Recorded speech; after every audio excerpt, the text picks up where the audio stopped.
وبه نستعين على أمور الدنيا والدين والصلاة والسلام على أشرف الأنبياء والمرسلين وعلى آله وصحبه أجمعين قال ربنا اشرح لنا صدورنا ويسر أمورنا واحلل عقدة من ألسنتنا يفقه أقوالنا. Kesuan ngomong Jawa. قال الله تعالى في القرآن العظيم وما أمروا إلا ليعبدوا الله مخلصين له الدين وقال حبيبنا مصطفى صلى الله عليه وسلم إن الله لا ينظر إلى صوركم ولا أجسامكم ولكن الله ينظر إلى قلوبكم وأعمالكم أو كما قال رسول صلى الله عليه وسلم. أما بعد السلام عليكم warahmatullahi ta'ala wabarakatuh. Apa kabar tuan-tuan, puan-puan? Didoakan yang hadir kat sini semua, mudah-mudahan Allah beri kesihatan lebih baik, insya-Allah. Pertama dan selama-lamanya marilah kita merapatkan syukur kita pada Allah Subhanahu wa taala. Kerana nikmat syukur ni, kita ni sebagai seorang hamba, tugas kita pun antaranya ialah kita kena sentiasa bersyukur kepada Allah Subhanahu wa taala. Bersyukur dengan nikmat yang Allah telah berikan kepada kita. Allah bagi tahu dalam Al-Quran, wa in ta'uddu ni'matallahi la tuhsuha. Kalau kamu nak hitung nikmat Allah, kamu tidak akan jumpa pengakhirannya. Nyawa Allah bagi secara percuma pun dikira sebagai nikmat. Dapat melihat pun dikira sebagai nikmat. Dapat mendengar tu pun satu nikmat. Dapat bercakap tu pun nikmat. Dapat merasai sesuatu perkara pun nikmat. Hari ini orang semua cakap ada 7 keajaiban dunia. Kan? Orang cakap ada 7 keajaiban dunia. Antara ini contohnya macam tembok Cina, lagi apa, Sphinx, Firaun punya piramid tu kan. Sebenarnya keajaiban dunia kita ni ada 5. Ada 5 perkara. Yang pertama keajaibannya ialah mata. Kita tak minta boleh tengok, tapi boleh tengok. Ni semua sebab Allah punya kerja. Tuan-tuan, ada orang ada mata tapi dia tak boleh tengok pun. Tapi tuan-tuan, saya pun lah, besok malam ni saya tidur, saya pun tak minta untuk lihat esok. Tetapi rahmat kasih sayang Allah Subhanahu Wa Taala, Allah beri kita tengok. Yang kedua, ada orang ada telinga, tapi dengan telinga tak boleh dengar. Jangan kita jadi satu golongan yang Allah bagi tahu, khatamallahu ala qulubihim wa ala sam'ihim wa ala absarihim ghishawah. Allah dah tutup dah hati mereka, dah tak nak dengar nasihat dah. Allah dah tutup hati mereka sebab dia tak nak dengar nasihat. Allah dah bagi mata tengok pun tak nak ambil iktibar juga. Allah dah bagi pendengaran pun tak nak dengar juga nasihat. Tu yang kedua. Yang ketiga, mulut. Mulut tu nikmat, tuan-tuan. Mulut ni kita boleh cakap, tuan-tuan boleh cakap. Hari ni ada orang dia tak boleh cakap. Masa awalnya boleh cakap, pertengahannya boleh cakap, bila hujung stroke pula nak cakap macam mana? Saya dah tak boleh nak cakap ni, lukis. Nikmat tak bercakap, nikmat. Nak cerita apa je, time ada suara, time ada apa tu time boleh bercakap, kita cakap. Yang keempat, dapat merasai. Dapat merasai. Lidah ni, lidah. Dekat dalam lidah ni dapat merasai. Tuan-tuan boleh tak rasa-rasalah, kalau Allah tarik nikmat lidah tadi tu, dah tak rasa tawar, tak rasa masin, tak rasa manis. Yang ada rasa sebsalah aja ada. Yang ada rasa sebsalah aja. Tapi yang paling penting, yang kelima ni, yang paling penting ialah dapat merasai menggunakan jiwa dan hati. Dapat merasai jiwa dalam hati ni. Dapat merasai, maksudnya boleh mengasihi seseorang, boleh mencintai seseorang. Itu satu nikmat sebenarnya. Cuba tuan-tuan bayangkan kalau Allah tarik nikmat cinta kita kepada seseorang. Tak boleh. Kita benci seorang pun satu nikmat. Contoh kita kata, aku benci betul dengan Firaun. Tak, itu memang kita dianjurkan untuk benci Firaun sebab perangai dia. Aku benci betul dengan iblis. Ya, memang kita kena benci dengan iblis. Tapi tuan, perasan tak kalau kita baca sirah, kita baca sejarah, iblis ni dilaknat oleh Allah sebab pemikiran dia punya pemahaman pemikiran ataupun pemahaman ibadah dia. Pemahaman ibadah ataupun pemahaman pemikiran. Dalam ibadah, iblis tak pernah salah. Iblis tak pernah rasa bangga pun apa yang dia buat. Dia solat. Dikatakan ulama, setiap inci yang ada dekat dalam bumi ni, kat dalam dunia ni, semua tempat tu, tempat saya duduk, tempat tuan-tuan duduk, tempat siapa-siapa yang duduk kat dalam bumi ni, tempat itu telah dijadikan tempat sujud iblis sebelum iblis dilaknat oleh Allah Subhanahu Wa Taala. Diceritakan. Tetapi apa? Sebab salah faham, kepahaman dia memahami sesuatu perkara dengan otak dia. Dia tidak memahami sesuatu perkara dengan perintah Allah. Sebab itulah tuan-tuan, kita nak faham sesuatu perkara, kita kena landaskan Al-Quran dengan hadis. Allah bagi tahu kepada iblis, sekarang aku nak kau sujud dekat aku nak kau hormat dekat aku punya penciptaan. Iblis cakap apa? Khalaqtani min nar wa khalaqtahu min tin. Engkau ciptakan aku daripada api. Api lebih hebat daripada tanah. Pemahaman, bukan ibadah. Kalau ibadah tuan-tuan, kita zaman sekarang ni, ya memang ada. Bangga dengan amal ibadah kita. Bangga dengan apa yang kita, aku dah solat, aku dah jaga 5 solat fardu, aku dah jaga puasa aku dah jaga zakat aku dah jaga sedekah aku dah jaga kebaikan aku. Itu jangan kita pertikaikan. Yang kita dah buat tu jangan kita ingat, lepaskan. Sebab bila kita dah lepaskan, itu tugas Allah. Kita punya tugas terus amal dan beramal. Sebab itulah kita kena syukur 5 jenis nikmat ni tuan-tuan. Satu ketika, satu orang sahabat berdoa sebelah Sayyidina Umar. Doa dia ialah, Allahumma ja'alni min ibadika qalil. Ya Allah, jadikan aku daripada kalangan orang-orang yang sedikit.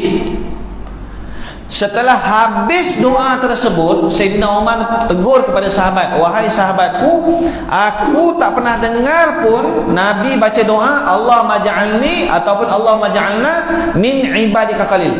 Aku tak pernah dengar, dan aku tak dengar pun sahabat-sahabat yang lebih besar daripada kamu baca doa tersebut. Apa perkara yang menyebabkan kamu buat perkara ini? Apa sebab kamu baca doa ni? Lalu sahabat tadi yang baca doa Allahumma ja'alni min ibadika qalil, dia bagi tahu, wahai Sayyidina Umar, ketika mana Allah turunkan wahyu kepada Nabi sallallahu alaihi wasallam, Allah selitkan dalam satu wahyu tadi tu apa ayat Qurannya? Wa qalilum min ibadiyash syakur. Segelintir, hanya sedikit saja manusia ni yang bersyukur pada Allah Subhanahu Wa Taala. Dan aku doa Allahumma ja'alni min ibadika qalil, supaya aku ni tergolong daripada orang yang sedikit tadi tu. Sebab ramai manusia, dia tak nampak apa nikmat yang Allah telah beri kepada dia. Dia hanya tahu nak minta, tapi tak pernah mensyukuri nikmat yang dah ada. Dah ada isteri satu, syukur. Kan? Contoh, kalau Allah tambah lagi, ya terima, alhamdulillah, boleh. Doa sesenyap. Yang perempuan kena faham, yang muslimat kena faham juga maksud doa ni. Tiba-tiba amin, semua amin kan, makbul betul berarti. Contoh, Allah bagi nikmat apa sahaja, kena syukur. Macam sebelum ni saya bagi tahu, Sayyidina Ali karamallahu wajhah, apabila berdoa, dia minta kepada Allah, andai kata Allah makbulkan doa dia, dia hanya bersyukur dia bersyukur satu kali. Dia berterima kasih kepada Allah satu kali. Kalau dia berdoa, Allah tidak makbulkan doa dia bersyukur dan berterima kasih kepada Allah 10 kali. Kerana apa? Kerana nikmat Sayyidina Ali nak yang itu. Tapi bila tak dapat, Allah kata ini yang terbaik untuk kamu Sayyidina Ali. Kita kalau salahkan Allah, aku dah minta kepada Allah dah banyak kali dah, tak dapat. Aku dah minta kepada Allah untuk jadi kaya, Allah tak bagi aku kaya. Sedangkan terkadang-kadang kita ni lupa nikmat yang Allah telah beri kepada kita ni dah cukup dah. Cukup dah. Untuk apa nikmat yang kita dapat ni? Contoh tuan-tuan, harta kita, kebanyakan wang ringgit kita, kalau kita tinggalkan ketika mana kita meninggal, harta yang banyak tadi tu akan jadi 3 perkara. Kalau kita banyak harta, daripada sudut rumah, daripada sudut wang ringgit, daripada sudut apa tanah yang ada, dia akan jadi 3 perkara. Yang pertama, dia akan jadikan anak tadi tu lalai. Anak akan dapat anak tu lalai, sehingga anak tak tahu macam mana cara nak usaha. Anak tak kenal erti usaha tu macam mana. Tuan-tuan depan saya lebih arif daripada saya. Tuan-tuan dulu pernah lagi pengalaman lebih daripada saya.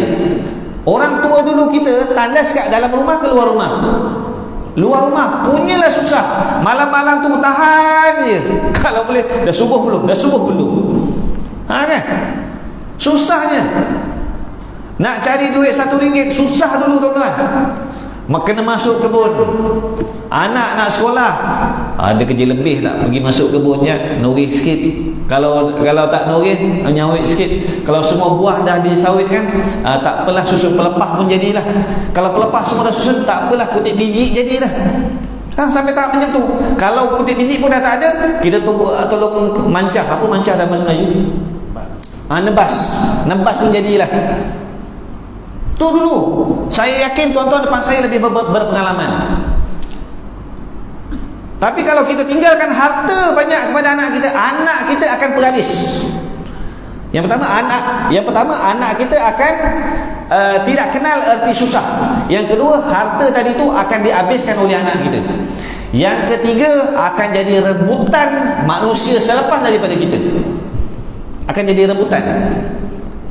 Sebab tu tuan-tuan, harta kita yang ada tu semua tidak kekal. Jangan cakap ini harta saya. Sebab itulah Dr. Ismail Kamus, Allah yarhamuhu, dia bagi tahu harta kita sebenar ni yang ada dekat dalam poket kita ni, kita keluarkan, yang kita masukkan dalam tabung surau, itu harta kita.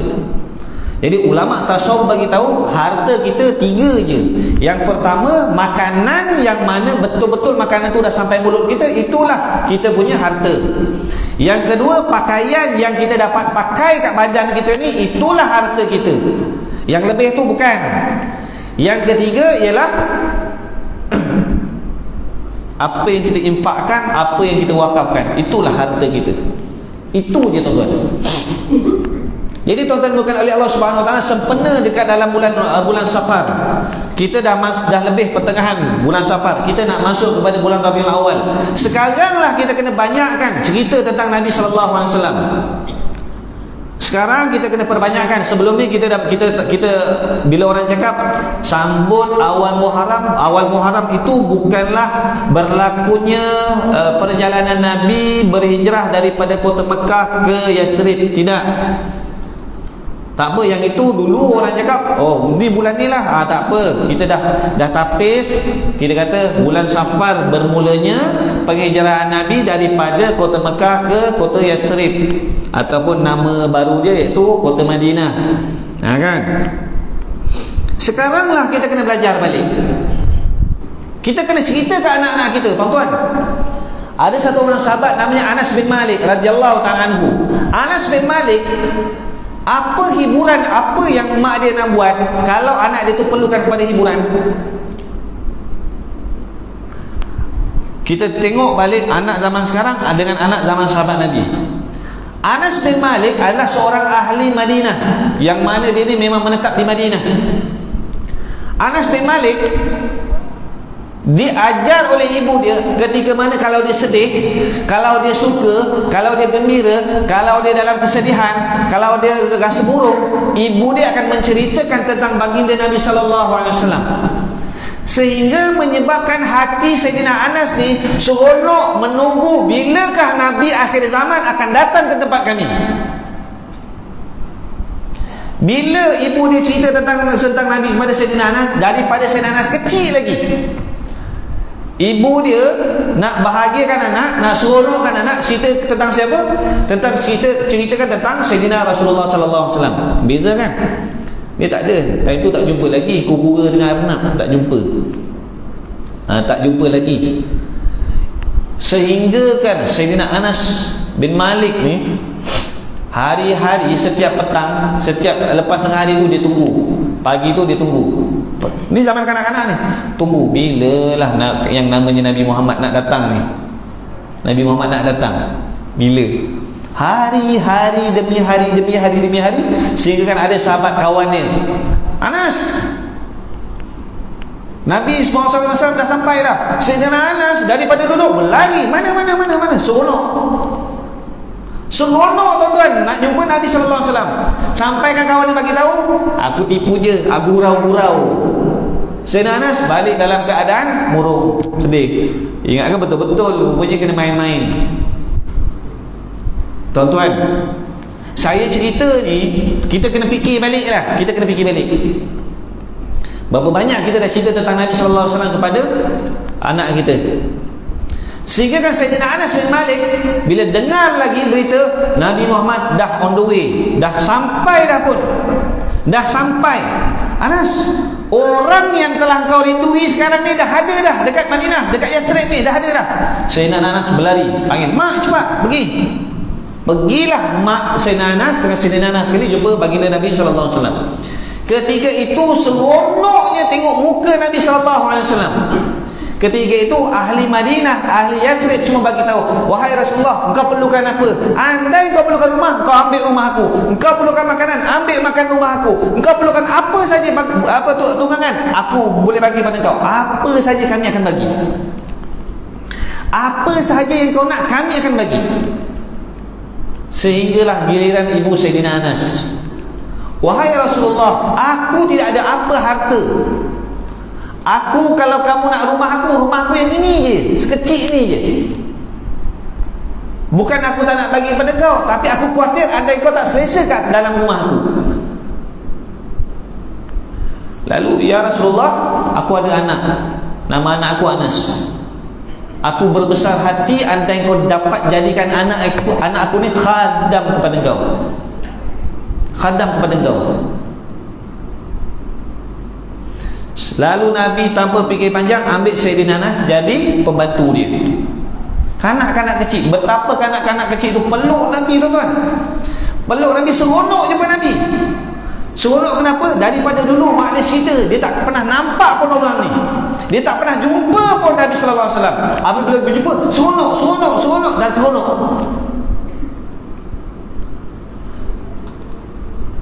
Apa yang kita nak jumpa? Kalau andai kata kita keluar daripada masjid ni ada Nabi tuan-tuan, apa kita nak cakap dekat Nabi? Kalau diberi peluang kepada tuan-tuan dapat bertemu dengan Nabi, apa tuan-tuan nak cakap? Apa tuan-tuan nak cakap? Kita tak mampu nak cakap apa-apa tuan-tuan. Sebab itulah orang pergi Mekah, turun daripada van, turun daripada bas, nampak Kaabah tu, apa yang dia rasa? Boleh cakap ke? Dia boleh cakap, tapi dia tak tercakap. Sebab apa? Terkedu. Sebab dalam macam-macam manusia yang ada ni, kau pilih aku yang banyak dosa ni, kau pilih aku banyak dosa ni pergi ke Kaabah. Kalaulah aku dapat jumpa Nabi, kita kata kalau dapat jumpa Nabi, kalau andai kata Allah rezekikan kita jumpa Nabi, apa yang kita nak cakap dengan Nabi? Apa yang kita nak cakap dengan Nabi? Dengan sunnah Nabi kita tak amalkan, dengan selawat kepada Nabi pun kita tak amalkan. Orang hina Nabi, salah saya, sebab saya tak bagi tahu orang tentang cerita tentang Nabi. Anak-anak kita cerita tentang Nabi pun tak khatam lagi tuan-tuan, tak faham lagi. Inilah bulannya tuan-tuan. Kita ajar anak-anak, ceritakan tentang Nabi.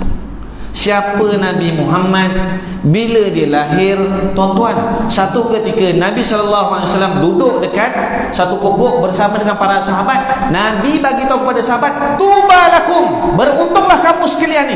Seronok sahabat, seronok para sahabat. Seterusnya Nabi suruh bercakap tuba, summa tuba, summa tuba, summa tuba, summa tuba, summa tuba, summa tuba. Sahabat kata, kami ke ya Rasulullah? beruntunglah kamu. 7 kali Nabi ulang, bertubah, summa tubah, 7 kali. Siapa Rasulullah?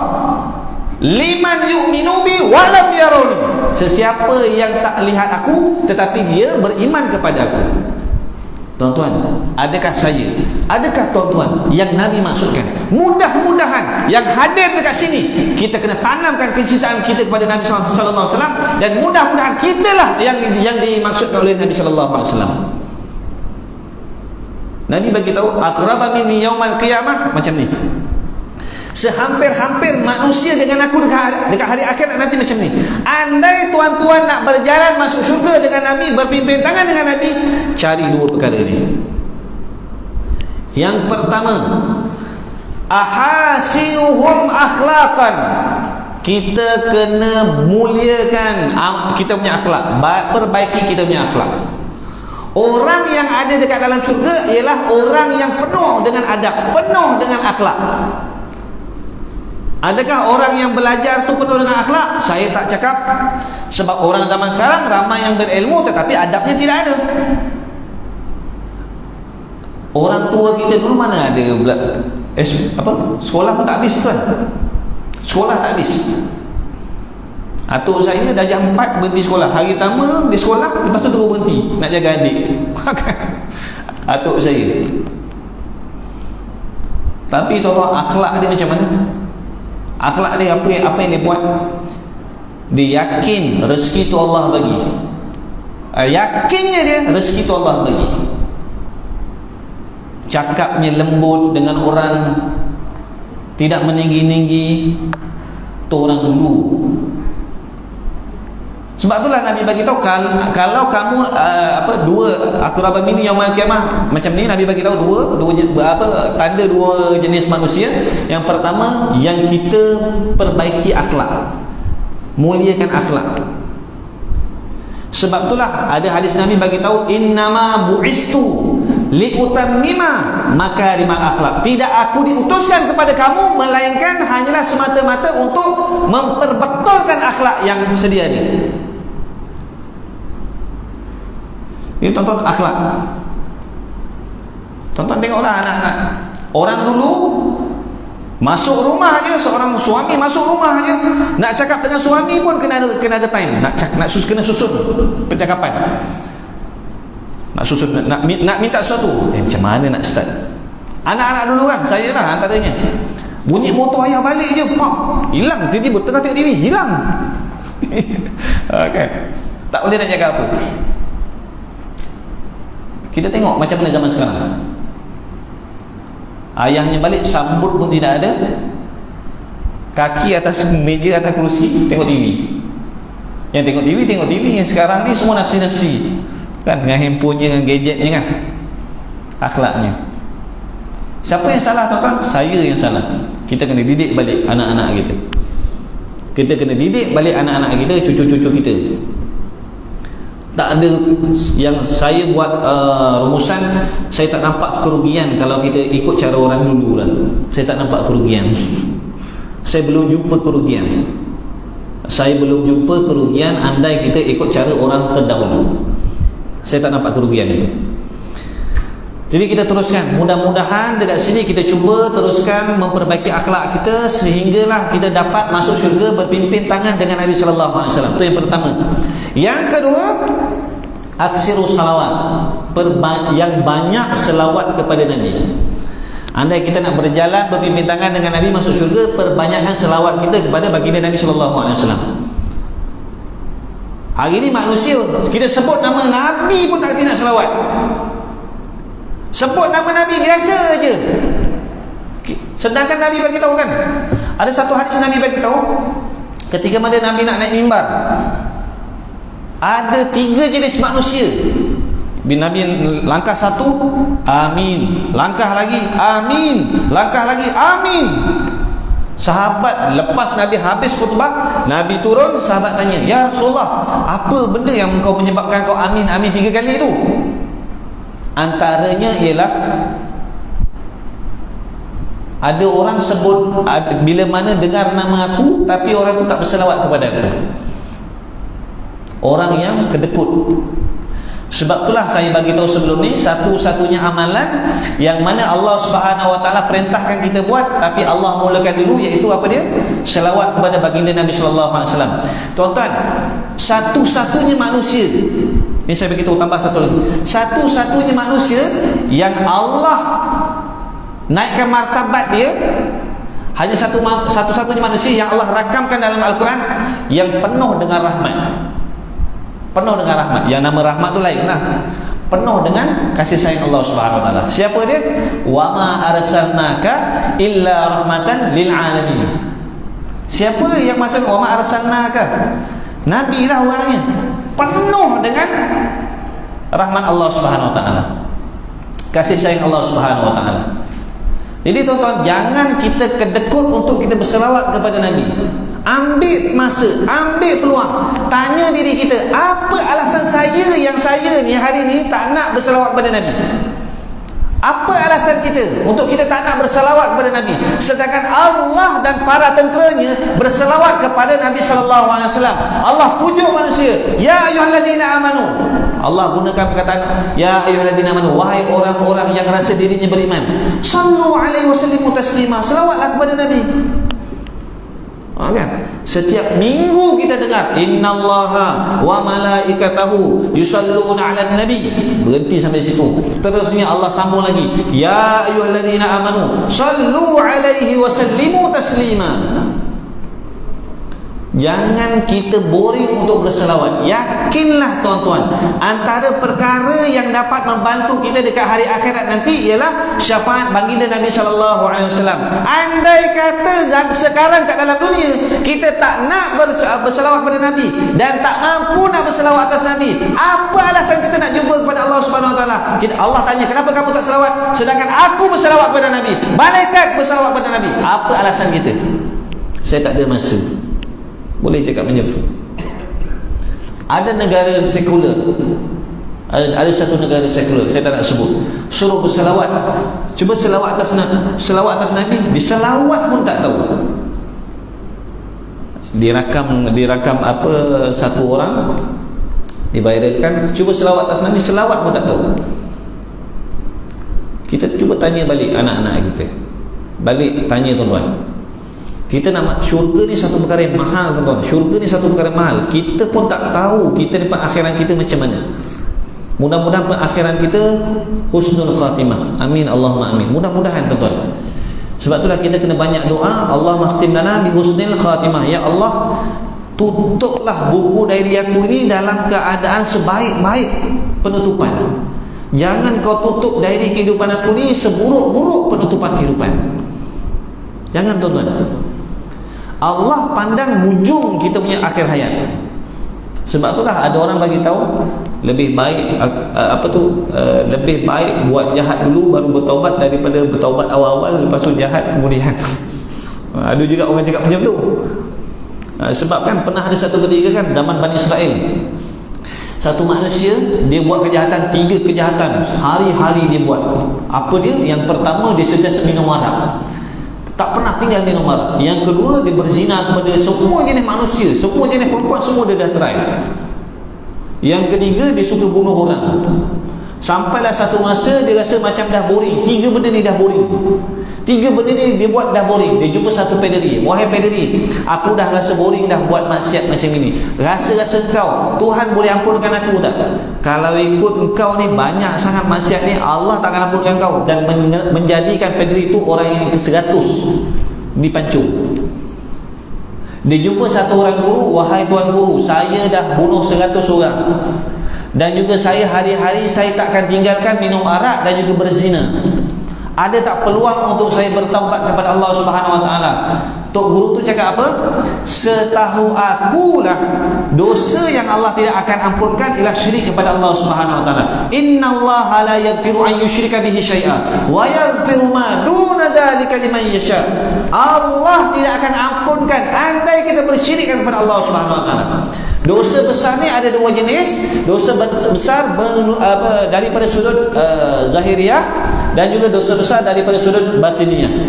Dosa besar daripada sudut zahir yang kita boleh nampak ialah membunuh manusia, yang mana orang itu orang yang ada kalimah la ilaha illallah. Dosa besar daripada sudut batin ialah orang itu mensyirikkan Allah Subhanahu wa taala. Kamu pergi kat ujung kampung ni, ada satu orang yang mana orang tu akan bawa kamu macam mana cara nak bertaubat kepada Allah Subhanahu wa taala. Lalu orang tadi tu berlari pergi ke rumah tok guru ataupun hujung kampung tadi untuk belajar macam mana cara nak nak bertaubat kepada Allah. Allah tarik nyawa ni di pertengahan jalan, menyebabkan dua malaikat bekejar untuk ambil manusia tersebut. Ada namanya malaikat rahmat dan ada juga namanya malaikat untuk dicampakkan dalam neraka. Malaikat yang kata azab kata orang ini 3 hari hari-hari buat dosa, orang ini memang layaklah ke dalam neraka. Tidak, malaikat rahmat bagi tahu orang ini kena masuk dalam syurga sebab dia dah ada niat untuk bertaubat kepada Allah. Ini tandanya. Allah bagi tahu ukur perjalanan dia dekat mana yang hampir, dekat tempat maksiat yang hampir ataupun tempat dia nak taubat tu nak hampir. Lalu diukur tempat taubat tu hampir, Allah minta semua ni malaikat rahmat ambil dia masukkan dekat dalam syurga. Tuan-tuan, la yadkhuluna al-jannah ahadukum illa bi rahmati. Tidak masuk syurga seseorang daripada kamu melainkan dengan rahmat aku.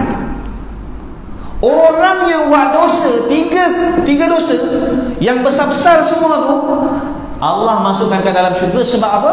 Sebab ada niat dia untuk bertaubat kepada Allah Subhanahu wa taala. Saya yakin dekat depan saya ni bukan hari-hari, memang tak ada langsung pernah bunuh orang, memang tak ada niat langsung nak minum arak, memang tak ada niat langsung nak berzina. Kalau orang yang penuh maksiat tu Allah boleh ampunkan, apatah lagi kita. Sebab itulah saya bagi tahu 5 perkara jangan lengah-lengahkan kan sebelum ni kan. Yang pertama apa? Yang pertama, jangan lengahkan bertaubat kepada Allah. Jangan lengahkan diri untuk bertaubat kepada Allah. Yang ketiga lagi tu macam biasalah, semayang jangan lewat-lewatkan, jenazah jangan lewat-lewatkan. Yang ketiga tu apa? Bila sampai jodoh nikahkan. Yang kelima, bayar hutang sesegera yang boleh. Jadi tuan-tuan bukan oleh Allah Subhanahu wa taala, ini orang yang ada niat saja. Sebab itulah hadis yang paling besar, satu-satunya manusia yang meriwayatkan hadis ni, satu-satunya manusia. Tuan-tuan takkan jumpa nama lain. Sayyidina Osman tak meriwayatkan hadis ni, Sayyidina Abu Hurairah ataupun tak meriwayatkan hadis ni. Yang meriwayatkan hadis ni seorang saja, iaitu Sayyidina Umar radhiyallahu taala anhu. Satu-satunya. Kalau dalam ilmu hadis dipanggil hadis ni hadis ahad. Bila hadis ahad, hadis ni boleh jadi hadis dhaif. Tetapi dia boleh jadi hadis sahih sebab apa? Yang cakap itu ialah seorang sahabat Nabi sallallahu alaihi wasallam. Apa hadisnya? Innamal a'malu binniyat. Setiap amalan kita ni berlandaskan apa yang kita niatkan. Kalau niat kita baik, baiklah penghujungnya. Jadi tuan-tuan, kita fikir sekarang ni, kita nak macam mana kita dapat masuk syurga dengan Nabi sallallahu alaihi wasallam.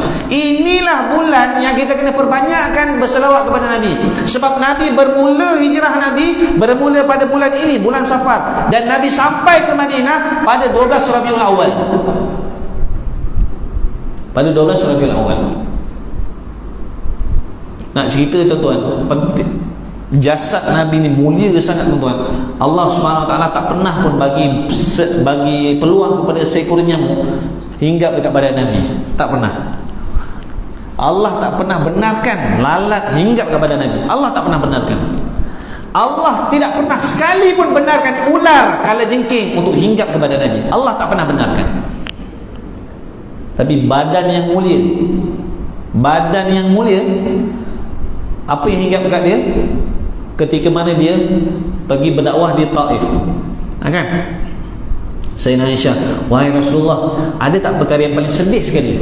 Siapa saya tanya Sayyidina Aisyah, isteri kepada Nabi, ada tak perkara yang sedih sekali dalam kehidupan kau selain daripada kehilangan Sayyidatina Aisyah? Ada. Apa dia? Taif. Tuan-tuan, kalau kita pergi satu tempat, orang dah tunggu kita 1 kilometer untuk kita, orang tu maki kita, rasa-rasa kita nak buat apa. Ini ada yang meriwayatkan orang tunggu 2 kilometer. Ada kata 1 kilometer, ada kata 2 kilometer. Falhasil apapun, orang tunggu beratur ramai-ramai nak hina orang tu. Allah jadikan kekasih dia untuk dihina. Siapa nak jadi kekasih Allah, jangan pernah terlintas sikit pun. Andai manusia hina, tak ada masalah. Jangan Allah hina kita. Manusia marah kita, marahlah. Jangan Allah marah saya. Kalau manusia benci kita, biarlah dia benci. Jangan Allah benci kita. Nanti kita bagi laluan azan dulu. Lepas ni kita sambung balik sikit je lah.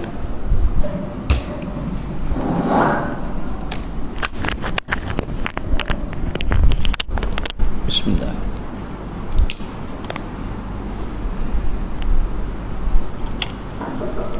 Bismillahirrahmanirrahim. Allahu akbar.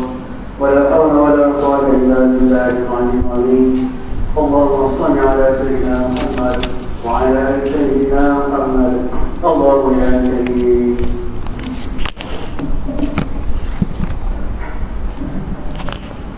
الله اكبر الله اكبر الله أكبر الله أكبر الله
اللهم رب هذه الدعوة التامة والصلاة القائمة آت سيدنا محمد الوسيلة الفضيلة والشرف والدرجة العالية رفيعة wa ba'as maqaman mahmudan alladhi wa'ada innaka la tukhliful mi'ad ya arhamar rahim.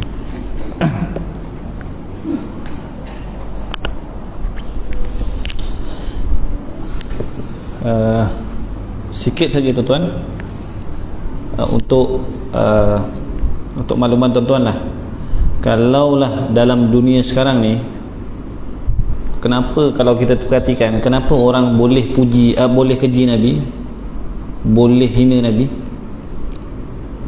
Sebabnya kita kurang cinta kepada Nabi. Kita tak ada rasa cinta langsung dekat Nabi. Tuan-tuan, satu susuk badan, satu susuk tubuh manusia yang kita tak pernah jumpa, tapi susuk tu sentiasa rindu pada kita. Mudah je soalan paling mudah. Berapa banyak air mata yang kita dah keluarkan untuk manusia yang kita tak pernah jumpa ni, tapi kita beriman kepada dia. Satu-satunya manusia ni dia mampu tolong kita dekat sana. Jadi ginilah 5 jenis buku yang tuan-tuan boleh saya share. Tuan-tuan boleh cari buku ni, tuan-tuan boleh search pun tak apa. Ada masa beberapa hari sebelum kita sambut Maulid Rasul, Maulid Nabi, sebenarnya kalau ikutkan saya suka nak share berkenaan dengan sanad Al-Barzanji, sebab dalam Barzanji itu sebenarnya cerita tentang puji-pujian kepada Nabi sallallahu alaihi wasallam, kan, puji-pujian. Tapi kalau dapat masjid buat satu selawat kat dalam ni pun tak apa, InsyaAllah lah. Kalau tak ada apa-apa hal, bulan depan kalau tak ada apa hal, InsyaAllah saya cuba bawa satu sanad.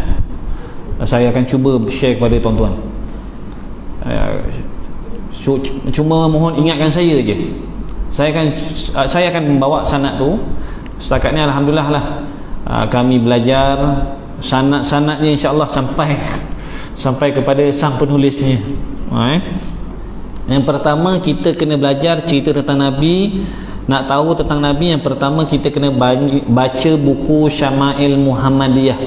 Dalam bahasa Melayu namanya Kesempurnaan Baginda Nabi sallallahu alaihi wasallam. Ada yang telah diterjemahkan oleh mantan Menteri Agama kita sebelum ni, siapa?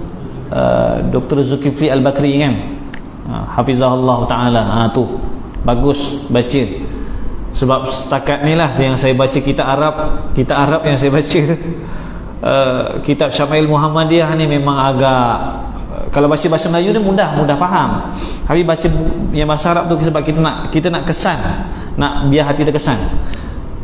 Secara jujur saya beritahu, saya dapat banyak sanad berkenaan dengan Syama'il Muhammadiyah, tapi saya tak boleh nak bagi sebab saya sendiri, saya kena baca kitab Arab tu, saya kena faham dulu. Kalau tak, saya tak boleh nak bagi. Tak daripada mufti Mesir sebelum ni pun ada, daripada tok-tok guru kami yang dekat Mesir tu banyak sangat dapat. Cuma saya minta maaf, saya tak dapat nak bagi sebab saya pun tak faham. Bukan tak habis baca, dah habis baca, cuma nak faham tu susah sebab bahasa Arab dia terlalu tinggi. Bukan kalau dah terjemahkan mudah. Sebabnya kita tahu mata ni ainun je, rupanya kat dalam tu lebih halus dia punya bahasa Arab dia. Macam orang Jawa lah, bahasa halus.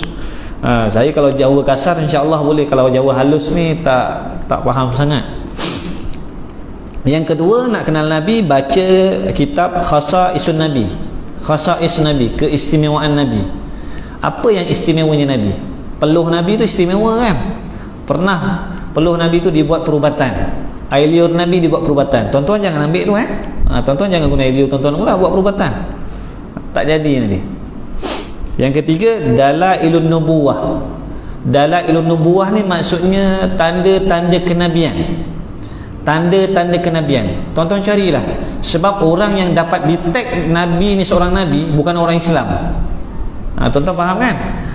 Sepatutnya orang Islam kena tahu orang ni lah Nabi. Tetapi yang detect Nabi ni seorang Nabi bukan orang Islam. Siapa dia? Kerabat Sayyidatina Khadijah. Kan? Ada namanya Waraqah. Namanya Waraqah.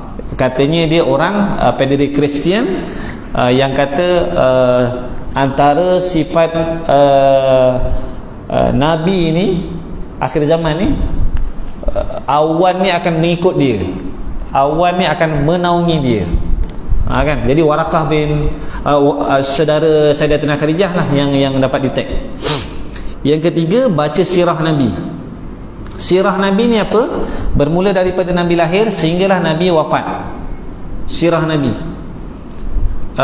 Saya cadang kitab paling besar lah, saya sebab sebelum ni dunia pernah buat satu pertandingan untuk menulis sirah Nabi. Yang menang tu saya ingat orang Malaysia bukan. Orang Malaysia tak ada yang masuk. Rupanya ingat orang Arab yang menang, bukan. Rupanya orang daripada benua Hindi. Benua Hindi yang buat buku tu, buku sirah Nabi. Apa nama sirahnya? Apa nama, saya tak ingat buku dia. Tapi daripada benua Hindi lah orangnya. Yang kelima, kita kena baca fiqhus sirah. Fiqh ataupun hukum hakam dalam sirah. Fiqhus sirah.